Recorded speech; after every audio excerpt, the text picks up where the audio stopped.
بسم الله الرحمن الرحيم.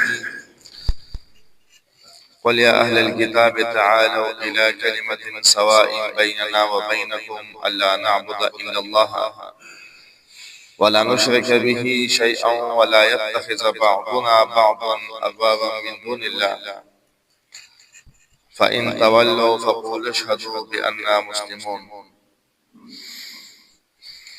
سبحانك لا علم لنا إلا ما علمتنا إنك أنت العليم الحكيم. د دې آیتنا د دې سورۃ دویمه حصہ شروع کیږي چې پکې با سوالس قباحتنا د منکرینو د رسالت بیانېږي، بیان د شرک پکې کیږي. د دې بیان پکې کیږي چې ابراهیم علیه السلام دوی بغالګي ابراهيم عليه السلام تبا د دین باطل نسبت کوي، او پسې آیاتونه کې با د عوامو د گمراه کولو بیان الله جل شانو کوي چې دي او عوام خلق گمراه کوي. د الله د آیاتونو انکار او پسې ذکر کوي او دی بغالګي الله باندې بیان کوي چې دي حق او باطل یو بل سره ګډوډي. وبسې الله جل شانه د دې دا قباحت بیان کی چې دی غلګي د خلقو د مرتد کول لپاره مختلفه طریقې هغه ګوري. وبسې الله جل شانه د دې بیان کی چې دی غلګي دی په منسوخ دین باندې وصیت کوي. وبسې الله جل شانه بیان د دې کوي چې دی با د کی دا صفات دی چې خلقو مالونه د کی خیانت کوي. بیا پس الله جل شانه تخویب پدې ته بیان کی، او پس الله جل شانه نهم نمبر د دې یو بل قباحت به ذکر کی چې هغه د الله په کتاب کې تحریف کول دي. د دې بل قباحت لسم ذکر کی چې دین نسبت د شرک دا نیکانو بندگانو ته کوي. او پسې به یو لسم نمبر دا ذکر کوي چې دی د رسول معبود د محمد رسول الله علیه الصلاۃ والسلام بلکې ټول انبیاء کرام داغي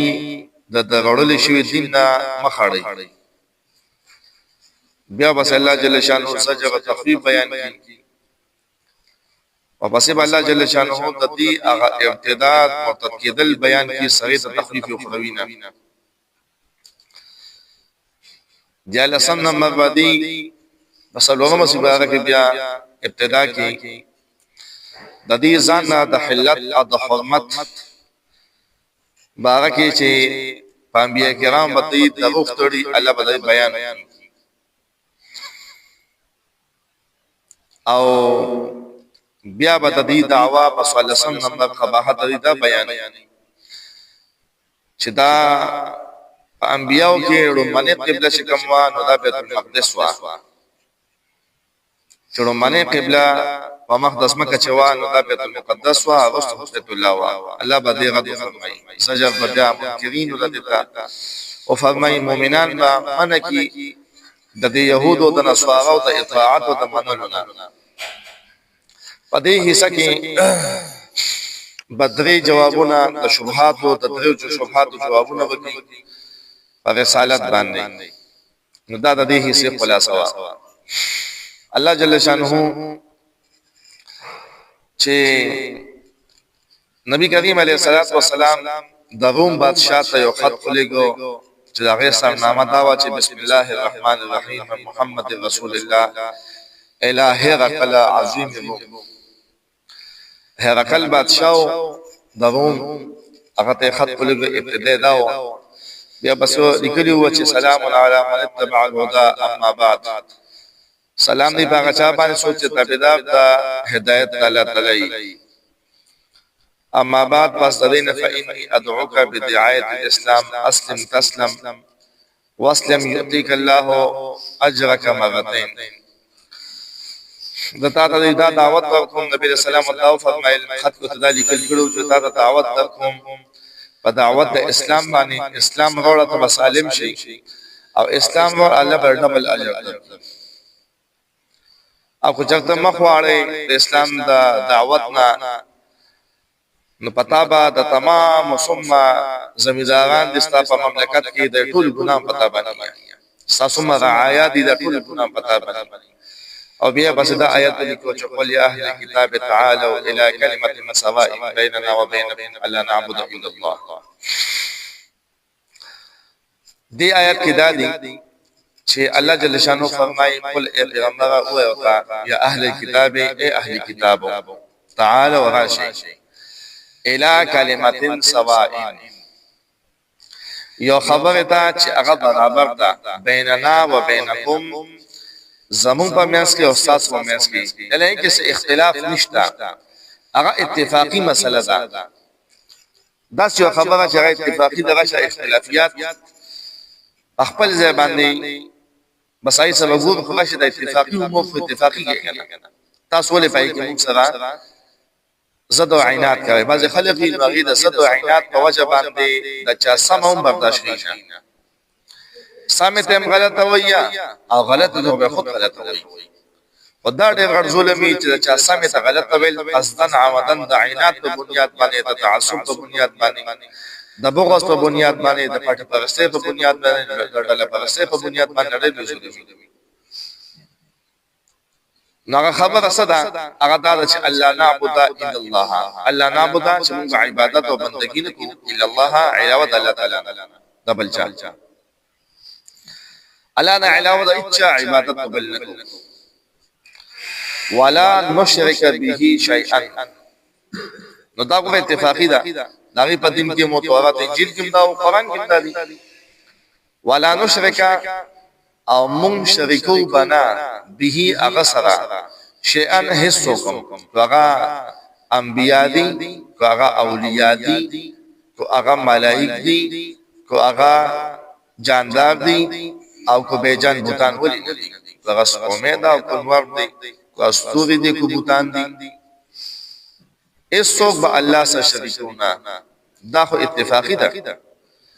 او دام اتفاقی دا چه ولایت تخذ بعضنا بعضا ادوار من دون اللہ ولایت تخذ او نبنسی بعضنا بعض زمنا بعضا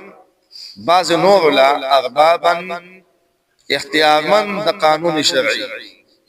اختیارمند فیصلو او اختیارمند شرع من دون الله بغیر د الله تعالی بغیر د الله تعالی نه غته څه مطلب دی مطلب دا دی چې موږ با د خپل مشرانو پیرانو عالمانو په بيدینه کې موږ دغه ملګرتیا نه کوو چې کم ځان نه چا دین جوړ کړی او دلیل په وسرنی نو پای کې موږ بالکل د عالمانو د پیرانو د ګردنشینانو خبره نه مانو بلکې هغه کتاب الله او سنت رسول الله باندې دلیل شو ته د سره عدی ابن حاتم رضی الله عنه روایت دی هغه چې ایمان نبی علیہ السلام ته چې ایت الله رسول مونږ چې دغه ته خدای نه دی ویلي مونږ چې دغه عبادت نه کړی او ارباب متنه دی ویلي د دې څه مطلب دی نو نبی علیہ السلام ته فرمایي چې ای عادی آیات سينو چې کله بغي شي تاسو ته حلال کو چې دا حلال تاسو مته حلال دی هغه به چې دا حرام نه تاسو مې چې حرام دی نو تاسو په څه ته نو په کوم دلیل باندې دی متاسو بداغي غوینا اقصلا او قبل ولم کنوي اغوت او مو قبل ولا بس مو وشم د قشان نبی رسول الله تو فرمایل هو زاکا دق ارباب جوړول دي کنه دا اختیارمن د قانون شرعي جوړول دي کنه ته د دلیل د پوس نه کې چې تاسو په دې صدق قرآن کې دا مسله ده کله سنت د رسول الله صلی الله علیه وسلم کې دا مسله ده د دې وجنه په دې امت کې هم نه چا قول بغیر د قرآن او سنت نه هغه قبل دي نشي چې سره دلیل پیش کی د عقیده په باب کې نو قرآن او سنت ته پیش کی او کو شرط عقیدی په باب کې نه یو قرآن او سنت دا غینه ساکت یو مسلې نه بیا د ائمه مجتهدین نه پیش کی نو زمون د امامان امام شافعی رحمت الله علیه دی او زمون امام مالک رحمت الله علیه دی او زمون امام ابو حنیفه رحمت الله علیه دی او زمون امام احمد بن حنبل رحمت الله ټول زمون امامان دي زمون د دین امامان دي نو دین ګوره خلک وایي چې دی هم مذهب جوړ کړی دی کنه نو دا مذهب نه جوړ کړی مذهب هغه دی چې کوم قرآن او سنت نه دی البته ته مدا چې بعض وخت د قرآن او سنت یو شرح ته محتاج یا نو هغه لګیدلې چې کوم شرح قرآن او سنت کې نو محتاج او د شرح ته هغه لګیدل هغه شرح او قرآن نو هغه شرح چې کوم دا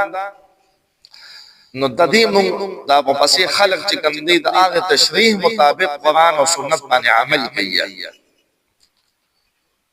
قرآن او سنت کې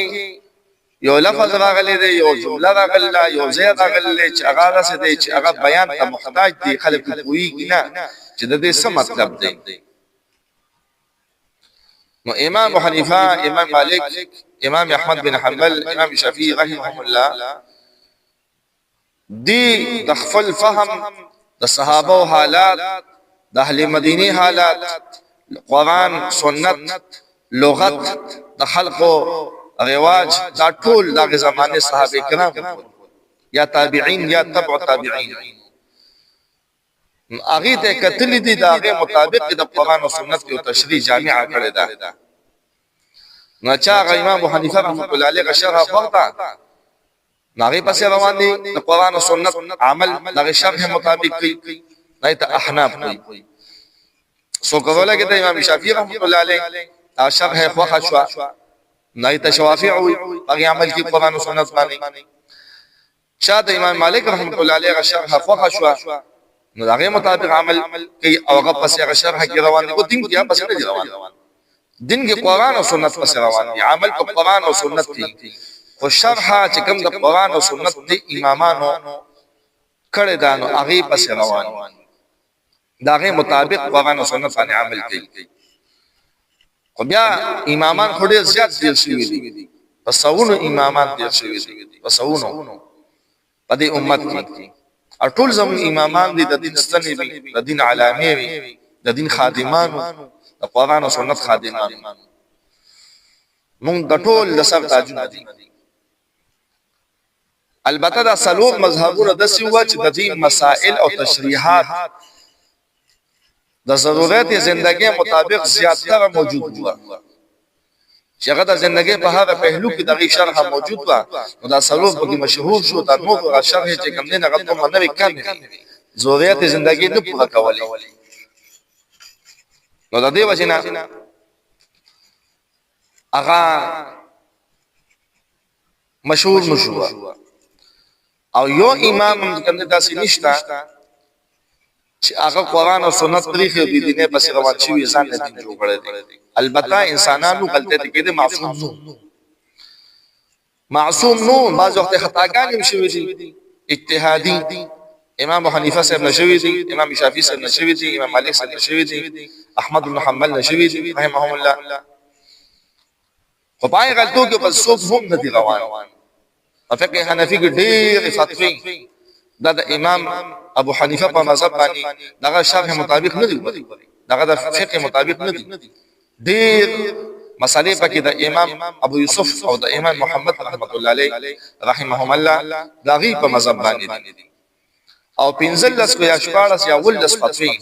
دا خود امام زفر رحمت الله علیه چې د امام ابو حنیفه څخه شاګرد دغه امام ابو یوسف او امام محمد شاګردان زموږ فقه حنفی کې د امام زفر رحمت الله علیه په مذهب باندې پنځل نسبت یقین تور موجود دي او د امام احمد امام محمد او امام ابو یوسف رحمت الله علیه د دوانو په ډېر زیات فتوی موجود دي قسم په مختلفو مواضیع کې د فقه په هر باب کې وسره اختلاف فقه کې ګړد او بعض فتوا د امام صاحب په قولي بعض فتوا چې کوم د صاحبانو په قولي اي کې علماء دا لیکلي دي چې فتوا ولې د بل چا په قولي ملان دي لیکلي دي په اصول الوفقا کې لیکلي دي چې دا یا دلیل د امام حنیفه رحمۃ اللہ علیہ کمزوري نو دلیل پس راوړل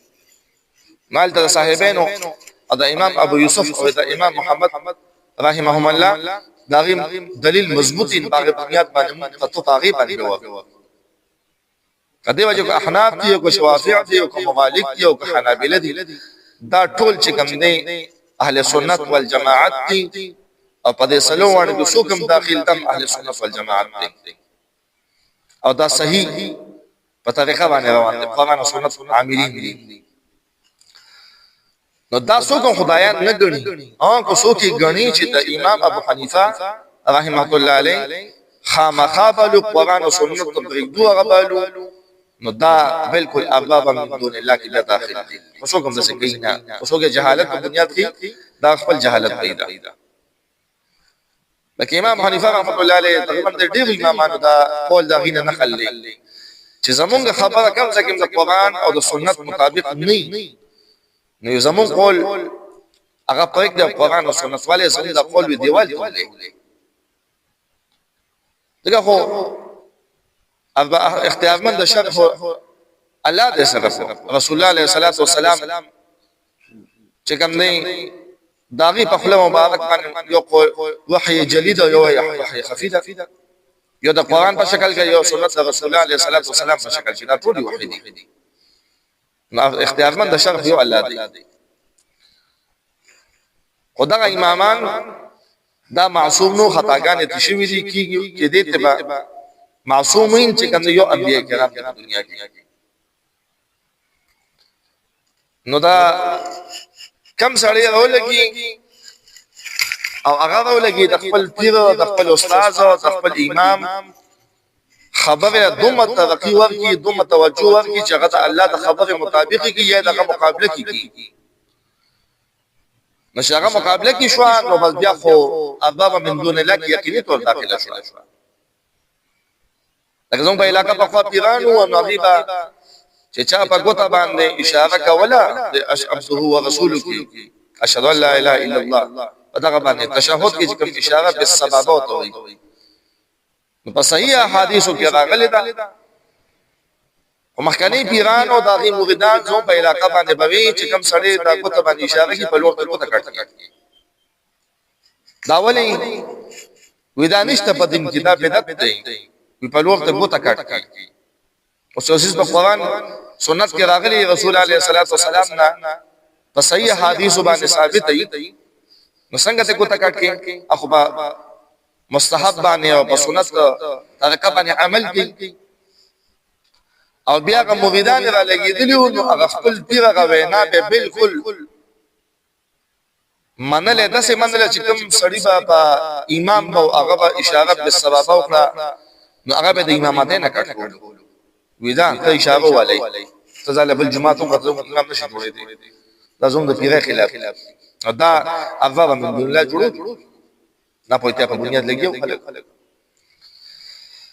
نو الله جل شانو فرمایي چې اے اهل کتابو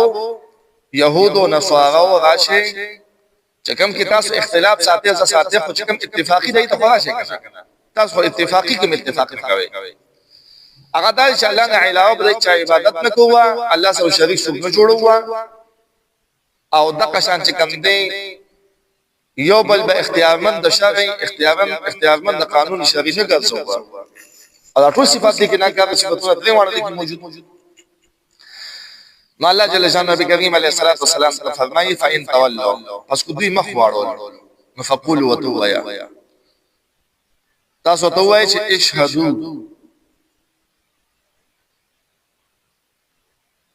گواه اوسېږي بأننا مسلمون چې موږ مسلمانان چې موږ الله ته غاړه فودل ده تابعدار د الله یو مستاسو د خوش طبيعته او استاسو د طبيعتونو پابند نه یو نو مستاسو د ذکر تحریفات او د شرکیات پابند مستاسو د پیرانو په شان نو شو جوړېدلې استاسو پیران ناکاره دي خپل یا اهل کتاب لما تحاجون فی ابراهیم وما انزلت غدر الانجیل الا من بعده افلا تعقلون یهودیان وبوی ابراهیم علیہ السلام هغه يهوديو نصارا ووي ویغه نصراني نو دوانو په دغه کوي ځکه ابراهيم عليه السلام په تورات نه زر کاله مخکې تیر شو او د انجیل نه 2000 کاله مخکې تیر شو نو څنګه هغه يهودي او څنګه څنګه نصراني هغه وخت يهوديت او نصرانيت څه سببونه نو دا خبره خو سړی کی چې کیا قلبي کول نه چا کیا قلبي نه خبره الله جل شانو فرمایا یا اهل الكتاب اے اهل کتابو لم تحاجون ولتا سجغړې کوي فی ابراهیم په حق ابراهیم علیہ السلام کی په باب ابراهیم علیہ السلام کی وما انزلت التوراۃ حال دا چې نو ته نازل شوی تورات والانجیل او انجیل الا من بعد مگر صدقنا نه هو صدقنا نازل شو نو وګه چې معلومات د تنین ځان په دعوی قائمون نه پکاره اوس ابراهيم عليه السلام څنګه له چا په سره کلمه کې شو یو یا سماج بل سماج نفلا تعقلون اي تاسو عقل نکار نه اخلي واخر دعوانا الحمد لله رب العالمين